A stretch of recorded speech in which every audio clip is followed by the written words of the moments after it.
नमस्कार, जोहार, जय सेवा, जय बड़ादेव। आज हम बात करेंगे 3 जनवरी सर्वप्रथम आदिवासियों के व्यक्तित्व की बात और आदिवासी नेता, आदिवासी समाजसेवी, आदिवासी शिक्षाविद, आदिवासी खिलाड़ी, आदिवासी संसद सभा में आदिवासियों के लिए गरजने वाले उन विशेष व्यक्ति का नाम जयपाल सिंह मुंडा। हम उनको याद करते हैं। आज उनकी जन्म जयंती पूरा देश मना रहा है।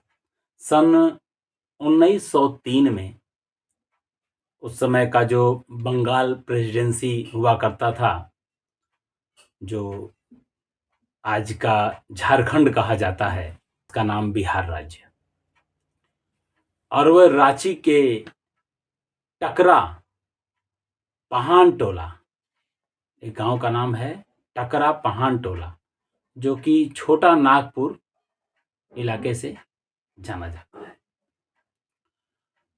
वहां में जन्मे उन्होंने आदिवासियों के लिए बहुत कुछ किया है। हम जयपाल सिंह मुंडा जी को मरांग गोमके के नाम से भी जानते हैं, क्योंकि वह बचपन से ही बहुत ही प्रतिभावान, विशेष व्यक्तित्व के धनी व्यक्ति थे। मुंडा जनजाति में जन्मे और झारखंड को, वर्तमान जो झारखंड है, इसका नामांकन करने वाले नेता थे, जो हमारे आदिवासी समाज के लिए बहुत ताकत के रूप में काम किए थे। अब जैसे कि आपको बताया कि इनका जन्म 3 जनवरी 1903 को हुआ था। इनकी मृत्यु 20 मार्च 1970 को हुई। इनका देहांत या पेनवासी के रूप में दिल्ली में ही हो गए। इनकी प्रारंभिक शिक्षा जो प्राप्त हुई वो मिशनरी स्कूल से की सहायता से प्राप्त हुई है।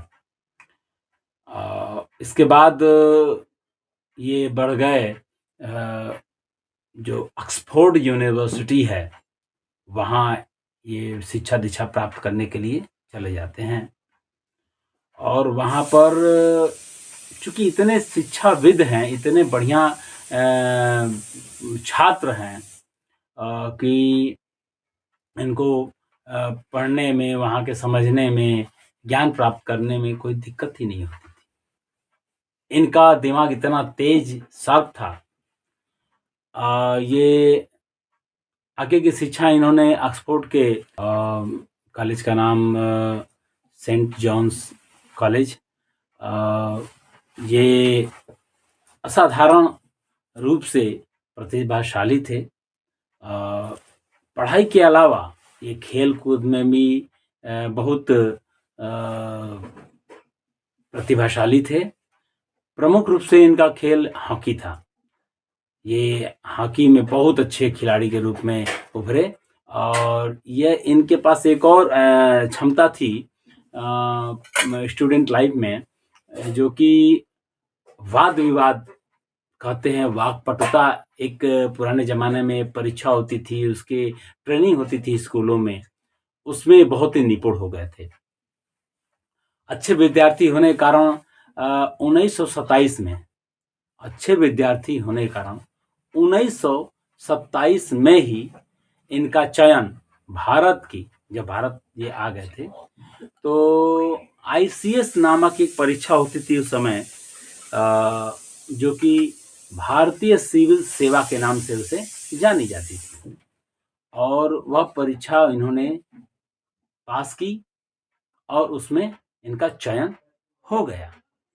बस इनको अब ट्रेनिंग करने का समय आ गया था, ट्रेनिंग के लिए इनको बुलाया गया था। लेकिन उसी समय एक ऐसा समय आया कि हॉकी प्रतियोगिता, जो ओलंपिक प्रतियोगिता होने वाली थी, उसमें इनको बुला लिया गया। चूँकि बहुत तेज़ थे, इनको बुला लिया गया। जो 1928 में एम्स अ, टर एम्स्टर्डम के नाम से प्रतियोगिता थी। उसमें इनको बुलाया गया। ओलंपिक हॉकी प्रतियोगिता थी, जिसमें इन्होंने इतना अपना दमखम दिखाया, इतनी इन्होंने अपनी क्वालिटी दिखाई, इतना इन्होंने बेहतरीन तरीके से अपना प्रदर्शन किया कि भारत का पहला स्वर्ण पदक भारतीय कप्तान के रूप में उभर कर आए, जो कि इस विश्व प्रसिद्ध होने का भारत को मौका मिला इनके माध्यम से। तो हम आदिवासियों की पहचान, इसीलिए मैं बार बार कहता हूँ कि जो आदिवासी हैं, भारत के मूल निवासी हैं, वो कहीं न कहीं से भारत को ऊंचा दर्जा दिलाने में अपनी उपयोगिता, अपनी व्यक्तित्व के माध्यम से भारत को विशेष स्थान दिलाने का कार्य किए हैं। जब ये भारत आते हैं वापस, तो इन्होंने इनको फिर से क्या बोलते हैं, वो आईसीएस की जो परीक्षा थी, पास हो गए थे, उनमें ट्रेनिंग के लिए फिर इनको नामांकन किया गया, फिर से बुलाया गया ट्रेनिंग के लिए। लेकिन उस समय बीत चुका था और इनके इच्छा में वो अब नहीं रहा, और अंततः उन्होंने इस आईसीएस के पद को त्याग दिया, और त्याग करके इसे अपने मन से निकाल दिया। ट्रेनिंग के लिए नहीं गए, उसे त्याग दिया। कारण था क्योंकि हॉकी में इतने निपुण और इतने नामी हो गए थे कि इन्होंने देखा कि हॉकी ही जीवन है, हॉकी के लिए ही अब खेल रहना जरूरी है, और इस सर्वोच्च पद को उन्होंने त्याग दिया। अब त्यागने के बाद अब जाकर के यह पुनः अपनी इस भारत की धरती पर इन्होंने आदिवासियों की स्थिति देखी, घूम करके समझा, जाना, और तब जाकर के इनको लगा कि हमें इन भारत के आदिवासियों को सुंदर और अच्छा बनाना है, बेहतर बनाना है। इसलिए वो समाज सेवा के लिए लग गए। समाज सेवा में इनके लगने के बाद उन्होंने पूरे बिहार का भ्रमण किया, पटना का भ्रमण किया। पटना में आकर के इन्होंने अपना सब कुछ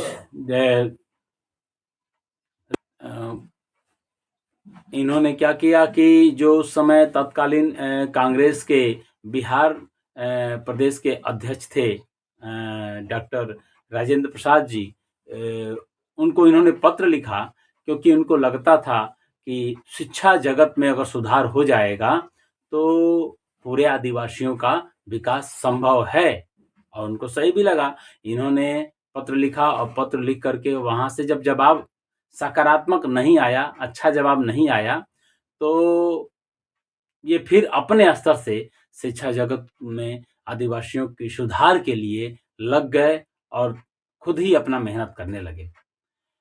इसके आगे आने वाले समय में 1938 में जयपाल सिंह मुंडा जी पटना, रांची, अन्य जगहों का दौरा करके इन्होंने अन्य आदिवासियों, जो समस्त आदिवासी थे, उनके जगहों पर खूब घूम करके गहन अध्ययन किया। और एक बात समझ में आई उनको कि उस समय जो बिहार राज्य था, अगर आदिवासियों के लिए अलग से राज्य हो तो विकास संभव है, क्योंकि जो फंड आएगा, जो व्यवस्थाएं होंगी, उस राज्य को पूरा मिलेगा, और जब राज्य को मिलेगा तो वहाँ की जनता में विकास का दौर शुरू हो सकता है। इस तरह से उन्होंने बहुत मेहनत करते हुए उसी समय 1938 में ही